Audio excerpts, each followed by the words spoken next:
বাংলাদেশে অন্যান্য জেলার চাইতে ফরিদপুরের মানুষকে মানুষ ভালোবাসে দুইটা কারণে আমি জানি। এটা আলেমদের শহর, 2 নাম্বার এটা শহীদদের শহর। আমার দৃষ্টিতে আপনি কি মনে করেন আমি জানি না, শহীদ আব্দুল কাদের মোল্লা, শহীদ আলী আহসান মোহাম্মদ মুজাহিদ রহমতুল্লাহ আলাই, 2 জন শহীদ হয়েছে, কোনো সন্দেহ নেই। কারণ তারা জালেমের সামনে মাথা নত করে না। ওনাদেরকে অফার দেওয়া হয়েছিল এই ফরিদপুরের এই দ্বীপকৃতি সন্তান যদি মেনে নিত ওনাদের ফাঁসির দড়িতে যাওয়া লাগতো না।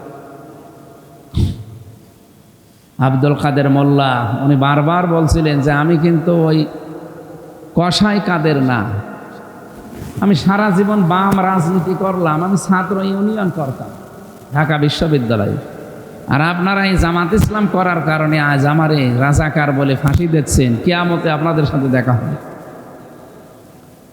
উনি যেখানে ছিলেন আমি ওই ঘরেই ছিলাম, যেহেতু উনি ফাঁসির কন্ডেম সেলে ছিলেন, আর আমারও জালেমরা ফাঁসির কন্ডেম সেলে রেখেছি। মাওলানা মামুনুল হক, মাওলানা শাখাওয়াত হোসেন রাজি আর আমি, এই 3 জন একেবারে এক জায়গায় 3টা বছর।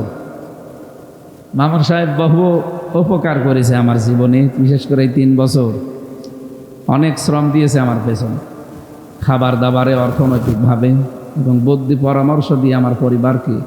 উনিও মজলুম মানুষ। আল্লাহ রাব্বুল আলামিন জালেমদের রোশানলে তাকে ফেলেছিল। কত বড় একটা জালেমা সংসদে দাঁড়িয়ে একজন আলেমের চরিত্র নিয়ে কথা বলে।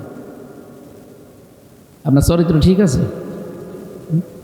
আমি আমার ফাঁসি চাই এই বইটা পড়লে আপনার মুখে মানুষ থুতু দেবে।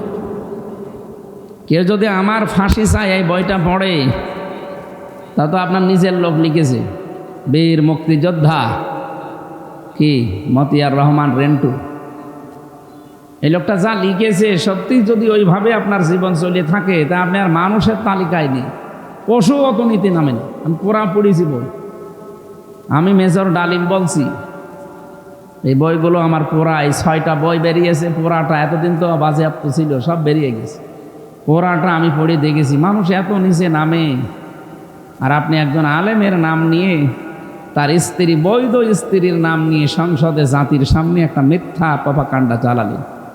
আল্লাহ আপনাকে দেখেন কি করেছে, এখন একটা হিন্দুর কাছে থাকা লাগছে।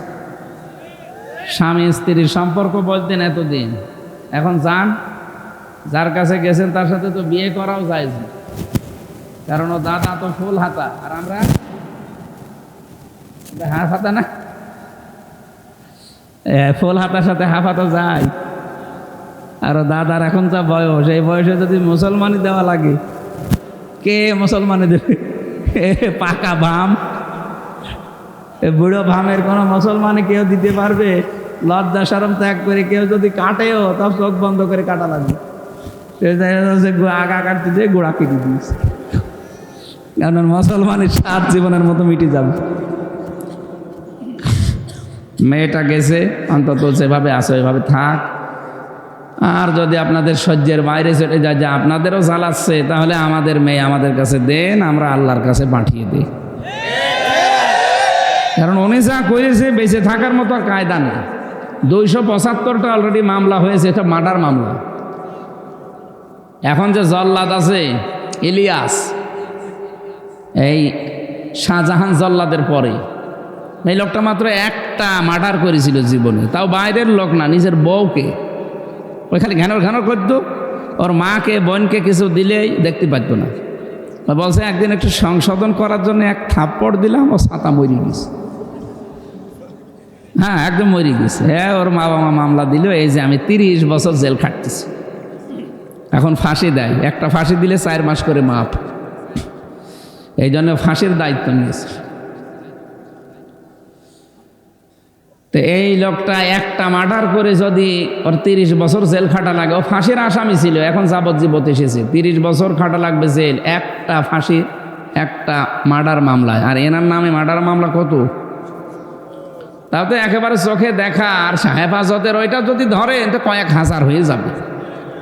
এরপরে 57 জন বিডিআর, এরপরে 2006 সালে জামাত শিবিরের মানুষ যেভাবে পিটিয়ে মেরেছে আপনার হুকুমদাতার আসামি, যে সব কিছুর বিচার ডক্টর ইউনূস বলে না যে শুধুমাত্র 24 সালের না, 2006 থেকে শুরু করে 24 পর্যন্ত যা হয়েছে প্রত্যেকটার বিচার করা হবে। তো সেই হিসাবে আমার মনে হয় ওনার যদি 1000 বার ফাঁসি দেওয়া হয় তারপরেও 10 বার বাকি থাকবে। হ্যাঁ, তারপরেও আমরা সন্তুষ্ট না। তারপরেও মেয়ে যেহেতু আছে, আপনার সাথে তো বিয়ে জায়েজ নেই, আপনি রাখেন, অন্তত দূরে রাখবেন। আপনাদের তো চরিত্র ভালো না, দূরে রাখবেন। নাই তাই বুড়ো বয়সে আমার ছেলে মেয়ে হয়ে গেলে পরিচয় দেবো কি? দূরে দূরে রাখবেন। আর ঝামেলা বেশি করলে যে মেয়েটার তো সমস্যা, একটু মাথায় সমস্যা না, খালি মিথ্যা কথা বলে। তো এই জন্য কথা যদি বেশি বলে তাহলে পাঠিয়ে দেবেন, আমরা আল্লাহর কাছে পাঠিয়ে দিই, একটু মুক্ত হব আমরা, একেবারে একেবারে একেবারে মুক্ত। আলহামদুলিল্লাহ, আল্লাহটা বিশাল জগদ্দল পাথর যে সরিয়ে দিয়েছে বুকের উপর থেকে, এইটাই শুকরিয়া। জীবনে আর কিচ্ছু না পায় কোনো আফসোস নেই। একটা পাথর সরিয়ে গেছে। ফরিদপুরে কতবার এসে আমি ফিরে গেছি। কি আমি কি আপনার মেয়ের দিকে কোনোদিন তাকিয়েছি? আর আপনার যে মেয়ে, ও ছাতা তাকানো যায়? হ্যাঁ, ফরিদপুরের এত বড় হাতির মতো এই লোকই তাই কন্ট্রোল করতে পারল না, শেষ পর্যন্ত ছেড়ে দিয়েছে। আর আমার মতো আমার শরীরই চলে না, আমিও তাকিয়ে করব কি? তারপরও বিনা কারণে 3টা বছর আপনি রেখে দিলেন ফাঁসির কন্ডেম সেলের ভেতরে। কি আচরণ করলে! লাল দাগ দিয়েছিল আমার ফাইলে, যেন এইটা জামিন দেওয়া না হয়। এই হচ্ছে বিচার ব্যবস্থা দেশের। আবার বলতো আমরা ন্যায় বিচার কায়েম করছি, এর নাম ন্যায় বিচার? এক একজনের নামে মামলা কত! আমার কাছে যারা আসতো বলতো ভাই কয়টা মামলা দিয়েছে, একজন বলছে 313টা, একজনের মামলা দেখলাম 556টা মামলা দিয়েছে তার। ও যদি জামিনও পায় তো সারা জীবন লাগবে শুধু হাজিরা দিতে। কি আরম্ভ করেছিলেন বলেন তো? আল্লাহ একেবারে এমন তোলা তুলেছে, ও সে ডেড সি বানিয়ে দিয়েছে না জর্ডানে, লূত নবী আলাইহিস সালামের জামানার মানুষদেরকে এই লাওয়াতাত করার কারণে। আমার মনে হয় আল্লাহ এদেরকে এইরকম এত উপরে তুলেছে, একবারেই শেষ। যারা যারা অবিচার করেছিল প্রত্যেককে আল্লাহ ধরছে। এখনো অনেক জালেম আছে, তাদেরকেও ধরা দরকার। যারা এই ছাত্র জনতার বুকে গুলি চালিয়েছে, অনেক প্রশাসনে এরকম ভণ্ডামি আছে, এদেরকে ধরা দরকার। এদেরকে ওইভাবে বুকে গুলি লাগিয়ে ঠেকিয়ে মারা দরকার। দেখ কেমন লাগে। আমরা আদালতে আমারে মামুনুল হককে যখন হাতে বেড়ি দিয়ে মাজায় দড়ি দিয়ে তুলতো, ঢাঁড়টা বেড়ি দিয়ে, তখন ওই জালেমরা দেখলাম টিপ্পনি কাটতো। এখন কেমন লাগে? এখন আপনাদের তুলছে, এখন আমরা বলি যে দেখ কেমন লাগে। ওই যে কালামানিক শুনলাম যে ওর বিসি উড়িয়ে গেছে। ঠিক হয়েছে, ওর বিসি উড়িয়ে গেছে, ওর বউ টেকবে। কয়দিন পর শুনবেন ওর বউ আল্লাহ রাস্তায় চলে গেছে। বেশি থাকছে তাই বউ চলে যাচ্ছে, আর অত বেশিই নেই। কত মানুষের জীবন নষ্ট করেছে চেয়ারে বসে শয়তান। সাইদি সাহেবকে ফাঁসি দিতে পারে না, এজন্য নাকি ওর জীবনের বড় আফসোস। এবার ওরে আফসোস দেখাচ্ছে। তো দুনিয়া গেল, আখেরাতে ওর জন্য ভয়াবহ শাস্তি আছে, কারণ ও নায়েবে রাসূলদের বিরুদ্ধে ছিল। যেন আমরা যারা আজকের এই ময়দানে এসেছি একটা ফাঁকা বুক নিয়ে, অন্তত হালকা হালকা লাগছে যে আল্লাহ আমাদেরকে কোরআনে কারিমের যে আয়াত পড়েছি আমরা ওই আয়াতের তাফসীর করব ইনশাআল্লাহ। যিনি আমাদেরকে নিয়ে আসলেন রাতের বেলা, বলেন আলহামদুলিল্লাহ। দরুদ আর সালাম পাঠ করছি আমাদের নবী মুহাম্মদুর রাসূলুল্লাহ সাল্লাল্লাহু আলাইহি ওয়াসাল্লামের প্রতি, যার আদর্শ পেয়ে আমরা আসলে খুশি না বেজার? মন থেকে আমরা খুশি তো? আলহামদুলিল্লাহ। সূরা আহকাফ 35টা আয়াত আছে, মাত্র একটা আয়াত পড়েছি, 9 নম্বর আয়াতটা। এই আয়াতের ভেতরে যত তথ্য আছে আমরা পয়েন্ট আকারে বের করবো ইনশাল্লাহ। তাফসীর আকারে কথা বলছি, খুব ভালো করে মিলাবেন। আমাদের জীবন যেন আজকে আল্লাহ পরিবর্তন করে দেয় কোরআনের কারণে। জবান খুলে পড়েন আউযু বিল্লাহি মিনাশ শাইতানির রাজিম, বিসমিল্লাহির রহমানির রহিম। قل ما كنت بدعا من الرسل وما أدري ما يفعل بي ولا بكم ইন আত্তাবিউ ইল্লা মা ইউহা ইলাইয়া ওয়া মা আনা ইল্লা নাযীরুম মুবিন। সাদাকাল্লাহুল আযীম। সূরা আহকাফ কি বললাম 35টা আয়াত আছে, একটা মাত্র আয়াত পড়েছি আপনাদের সামনে। ঐতিহাসিক যে প্রেক্ষাপট আছে, বিশ্বনবী মুহাম্মদুর রাসূলুল্লাহ সাল্লাল্লাহু আলাইহি ওয়াসাল্লাম এই আয়াতটা নাজিল হওয়ার পর এর আগের আয়াতগুলো কোরআনে কারিম কেন্দ্রিক। কোরআন নাজিল হওয়ার পরে কাফেররা নবীজির উপরে দোষ দিয়েছিল যে এটাও বানিয়ে বলে, মুহাম্মদ এটা বানিয়েছে। ওয়াকালু আসাতিরুল আউয়ালিন ইকতাতাবাহা ফাহিয়া তুমলা আলাইহি বুকরাতা ওয়া আসীলা। কাফেররা বলতো উনি এগুলো মানুষকে দিয়ে লিখিয়ে নিয়ে আয়, সেগুলো আমাদের সকাল সন্ধ্যা পড়ে পড়ে শোনায়। বলেন নাউজুবিল্লাহ। রব্বুল আলামিন বলেন কুল ইন ইফতারাইতুহু ফাআলাইয়া কুল ইন ইফতারাইতুহু ফালা তামলিকুনা লি মিনাল্লাহি শাইআ হুয়া আ'লামু বিমা তুফিদুনা ফীহ।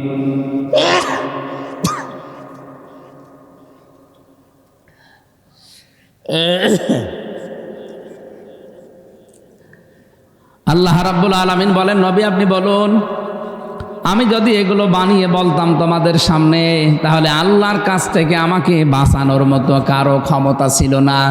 ওয়ালাউ তাকাব্বালা আলাইনা বা'দাল আকাবিল লা আখাযনা মিনহু বিল ইয়ামিন সুম্মা লাকাতানা মিনহুল ওয়াতিন।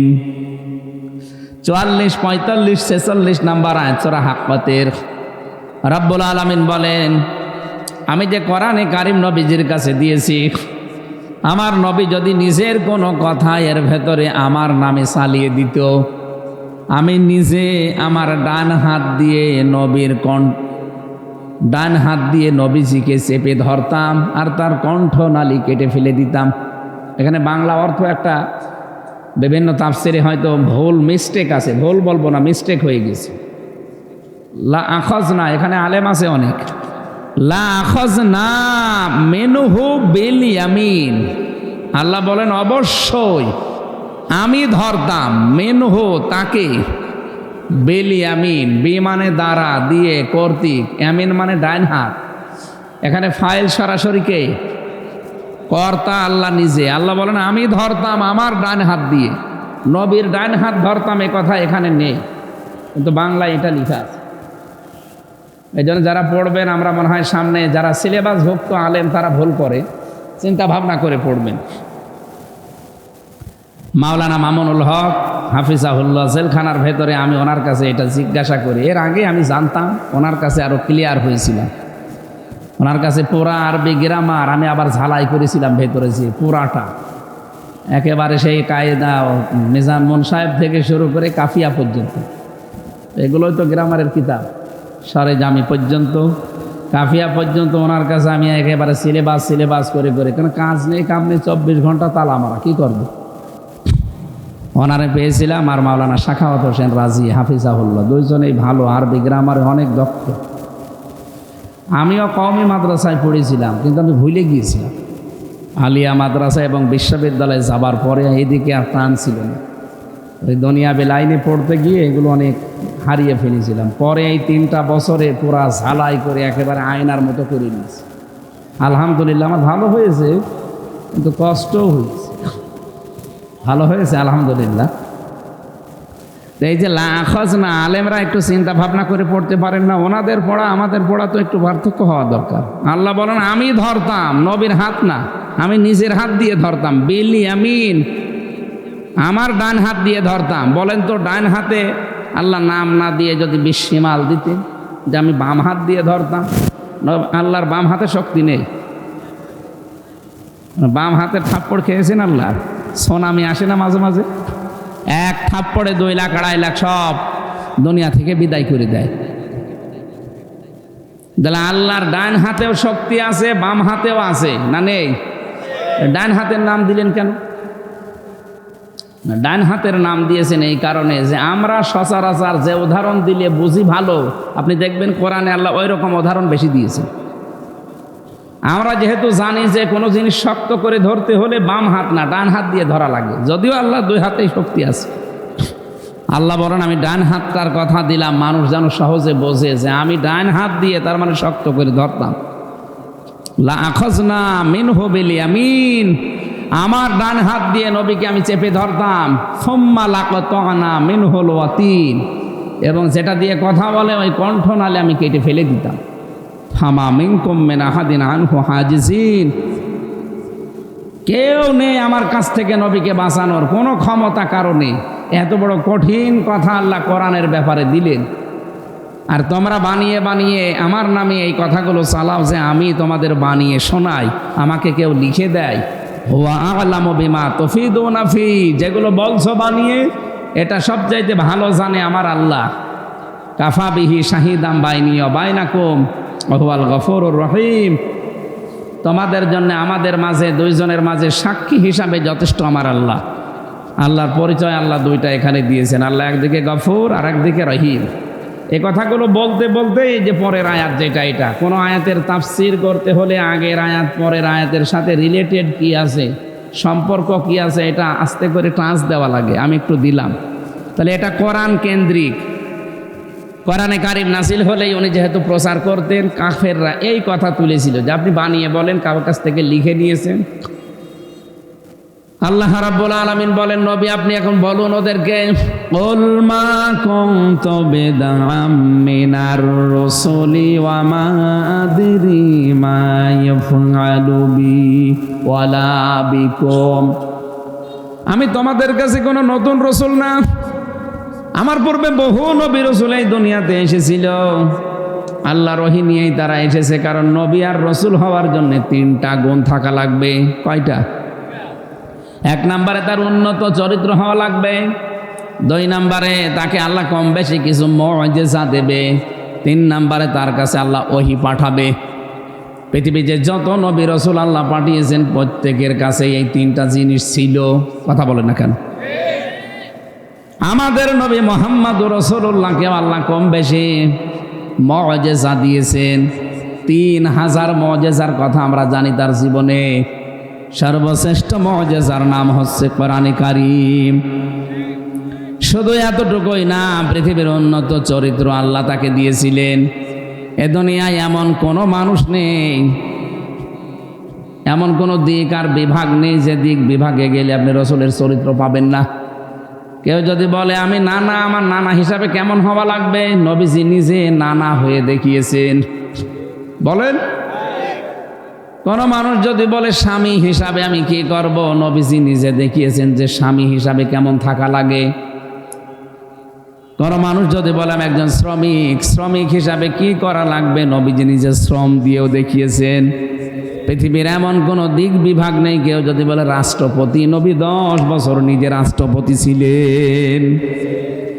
পৃথিবীর প্রতিটি কাজে তাকে আপনি পাবেন। অনুসরণ করার জন্য কোনো বাবা লাগবে না, কোনো স্বামী লাগবে না। অনেকে তো বাবা ছাড়া কিছু পাই না। এ বাবার একটাই দোষ ছিল, শুধু স্বপ্ন দোষ। যত স্বপ্ন দুনিয়ায় দেখেছে সব বাস্তবায়ন করা লাগবে। এই স্বপ্ন দোষগুলো বাস্তবায়ন করতে গিয়ে মেগা প্রজেক্টের নাম নিয়েছে, মেগা ডাকাতি করেছে। এত স্বপ্ন যদি লোকটা দেখে না যেত, আমার মনে হয় এত ঝামেলা হতো না। খালি স্বপ্ন দেখিস, এই জন্য ওনার জীবনের দোষ একটা। কি দোষ? স্বপ্ন দোষ। স্বপ্ন দেখে দেখে তো আমরা রসাতলে। তারপরও তো আপনার যে জেলাগুলো আছে, অন্যান্য জেলায় যান আপনি, কুড়িগ্রামে, লালমনিরহাটে, নীলফামারীতে, পঞ্চগড়ে, ঠাকুরগাঁও, ওই সমস্ত এলাকাগুলোতে যান। আমি মাঝে মাঝে এই লাইন মতো না যেতে পারি, সময় কন্ট্রোল হয় না, এই জন্য হেলিকপ্টারে নিয়ে যায়। যাবার সময় পাইলট আমাকে দেখায় যে এই জিনিসগুলো এখনো কমপ্লিট হয়নি। এদেশের মানুষ যদি টাকাগুলো পাচার না করে, ওই শয়তানগুলো যদি এই দেশে বড় বড় প্রতিষ্ঠান করত, 36 লাখ যুবক এখন বেকার। কত? 36 লক্ষ যুবক এখন বেকার। এই মানুষগুলো কর্মসংস্থান পেয়েছে তো এদের বাইরের দেশে যে আর রাস্তা ঝাড় দেওয়া লাগতো না। নিজের দেশে যদি 20-25 হাজার 30 হাজার টাকা উপায় করার একটা লাইন একজন পেয়ে যায়, ওই লোকটা সুখে শান্তিতে চলতে পারতো। অথচ বাংলাদেশ থেকে সৌদি আরবে গিয়ে দেখি রাস্তা ঝাড়ু দিচ্ছে, টয়লেট পরিষ্কার করছে, খুব বেশি হলো না 30-35-40 হাজার টাকা মাসে উপায় হয়। আপনি কি করলেন? পাইলট খালি আমার যাওয়ার সময় আসার সময় আফসোসটাই করে যে হুজুর ওই শয়তানদেরকে নিয়ে আগে চলতাম, এখন যেহেতু শয়তানরা বেশি নেই আপনাদের নিয়ে চলা লাগে। আমাদের জীবনে আফসোসই এইটা, ওরা যদি মানুষের কর্মসংস্থান করে দিত, ওদেরকে কেউ নামতেও বলতো না। অথচ 42,000 কোটি টাকা প্রতি বছরে শয়তানরা পাচার করেছে। 42,000 কোটি। কয়েকদিন আগে আমি মালয়েশিয়া ছিলাম, ওখানে বানিয়েছে সাহেব পাড়া।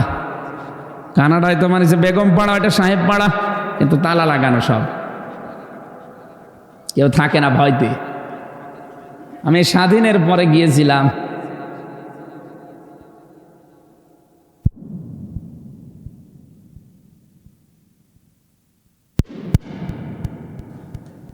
কেন পালাবেন?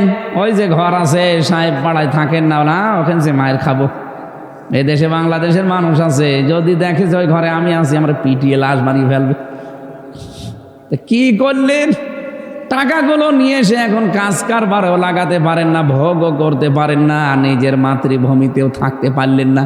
কি হবে আপনার জীবন নিয়ে? কয়েকজনের সাথে আমি গোপনে কথা বলেছিলাম, ওরা আফসোস করে। গোয়েন্দা বিভাগের অনেকেই মালয়েশিয়া, সিঙ্গাপুর, থাইল্যান্ডে আছে। যে আমাকে হোটেলে ডাক দিয়েছিল, আমি কয়েকটা গোয়েন্দার সাথেও কথা বলেছি, তারাও শান্তিতে নেই। এই জালেমাকে টিকিয়ে রাখতে গিয়ে তাদের জীবনেও তারা আগুন লাগিয়েছে। এই জন্য বলছি, টাকাগুলো যদি পাচার না করে এগুলো দিয়ে এই দেশের মানুষের কর্মসংস্থান তৈরি করতেন, সারা জীবন আপনার বাপ অন্তত দোয়া পেত। দোয়া কবুল হয়তো কিনা জানি না, দোয়া পেত।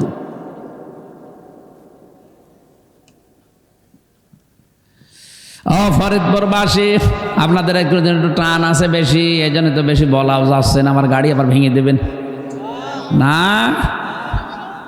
একবার গাড়ি আমার ভেঙে দিয়েছে, আজকে গাড়ি ভেঙে দিয়েছে। কোন শয়তান যেন ওই যে উপরে উঠতেছে, আমার ওই যে বাম্পার ভাঙা, এখন ছাতা ছাড়া লাগবে। এখন বিশ্ব নবী মুহাম্মদ রাসূলুল্লাহ সাল্লাল্লাহু আলাইহি ওয়াসাল্লামকে ডাক দিয়ে বললেন, নবী আপনি বলে দিন, আমি তোমাদের মতো, তোমাদের কাছে নতুন রসুল না যে তোমরা নতুন কিছু দেখতেছো না। বহু রসুলের আগে পাল্টিয়েছে, পরিবর্তন হয়ে গেছে, গুজরিয়ে গেছে, সবগুলো চলে গেছে। আমি এর ধারাবাহিকতায় আল্লাহ আমাকে পাঠিয়েছে। আমি জানি না, এইটাই মূল কথা। মা ইয়াফালু বি ওয়ালা বিকুম আমাদেরই, আমি জানি না আমার সাথে আল্লাহ কি আচরণ করবে। আমি এইটাও জানি না যে আল্লাহ তোমাদের সাথে কি করবে। আয়াতটা নাযিল হওয়ার পরে সঙ্গে সঙ্গে নবীজি ডাকলেন নিজের মেয়ে ফাতেমাতুজ জাহরাকে রাদিয়াল্লাহু তাআলা আনহা, হযরত ইমাম হাসান হোসাইন রাদিয়াল্লাহু তাআলা আনহুমা দুইজনকে, এবং নিজের ফুফু হযরত সাফিয়াকে ডাক দিয়ে বললেন, আমার কাছে আসো, ভালো করে শোনো। কিয়ামতের ময়দানে কিন্তু এই কথা বলে পার পাওয়া যাবে না যে আমার বাবা নবী ছিল, আমার নানা নবী ছিল, আমার ভাতিজা নবী ছিল, আল্লাহ মাফ করে দাও। না, নিজের কাজ যদি নিজে না করো, আমি নবীর দোহাই দিয়ে কিচ্ছু হবে না। ফরিদপুরবাসী একটু চিন্তা করেন তো, নবীজি কাদের ডেকে বলছেন নিজের আপন মেয়েকে, যিনি কলিজার টুকরা মনে করতেন ফাতেমাকে। বিশ্বনবী জানিয়েছেন, আমার কলিজার টুকরা ফাতেমা, কেউ যদি ফাতেমাকে কষ্ট দেয় সেজন্য আমি নবীকেই কষ্ট দেয়। কলিজার টুকরা বলে জানতেন হাসান হোসাইনকে। এত বড় আদরের মহব্বতের জিনিসগুলোকে যদি বলে যে আমার পরিচয়ে কোনো কাজ হবে না, নিজে যা করবা ওইটার উপরে বেসেস করে তোমার বিচার হবে, তা আমরা তো অনেক দূরের মানুষ। কথা বলেন ঠিক কিনা? আমরা কত দূরের মানুষ, 6000 কিলোমিটার দূরে আছি আমরা মক্কা থেকে। তারা নিজের আপন লোকগুলো যদি এই কথা শুনতে পারে তা আমাদের কি? এই জন্য আমার নিজের কাজ নিজে করা লাগবে। ওয়ালা তাজিরু ওয়াজিরাতুন বিজরা উখরা, কেউ কারো বোঝা কিয়ামতে বহন করবে না। ফাইদা নফিখা ফিস সূরি ফালা আনসাবা বাইনাহুম ইয়াউমাইযি ওয়ালা ইয়াতাসালুন, সিংহায় ফুৎকার দেওয়ার সঙ্গে সঙ্গে যত রকমের সম্পর্ক আপনার সাথে আছে আল্লাহ সব কাট করে দেবে। নসব না দিয়ে আনসাব দিয়েছেন। আপনার দলীয় সম্পর্ক হোক, আত্মীয়তার হোক, আপনার রক্তের সম্পর্ক হোক, স্বামী স্ত্রীর হোক, যত রকমের সম্পর্ক দুনিয়ায় আছে সব শেষ। শুধু এতটুকু আল্লাহ শেষ করে দেননি, ওয়ালা ইয়াতাসালুন, এমনকি আপনার সম্পর্কে কোনো কথা সে জিজ্ঞাসা করবে না। ওয়ালা ইয়াসালু হামিমুন হামিমাই ইউবাসসারুনাহুম, কিয়ামতের দিন যখন সামনাসামনি নিয়ে আসা হবে, কোনো শহীদের পরিচয় দিতে চাইবে না যেটা আমার বন্ধু ছিল, এমনকি ওই কথা পর্যন্ত তুলবে না। বাংলার মুসলমানেরা, আমি আমার ইমান থেকে বলছি, এই জন্য আমাদের এক্ষুনি পরিবর্তন হওয়া দরকার। কারো উপরে ভরসা করে কোনো লাভ নেই। এই জেলাতে যেহেতু এরকম ভরসা করা হয়, দেখি বলে আমার বাবা আছে। কিসের বাবা? আনসাব দিয়েছেন আল্লাহর কোরআনে, আল্লাহ দেখতে পাচ্ছেন আপনি? কোনো বাবা না, কোনো মা না। তাফসীরে আয়াতের আমি পড়েছি, কিয়ামতে অনেক সন্তান তার মায়ের পা ধরে 500 বছর কাঁদবে। 500 বছর পরে ওর মুখের উপরে লাথি দিয়ে বলবে, কে তুই? দুনিয়ায় আমার বিয়েই হয়নি, ছেলে পাবো কোথায়? আমাদের জীবনের সময় আসতেছে না? বলেন সবাই।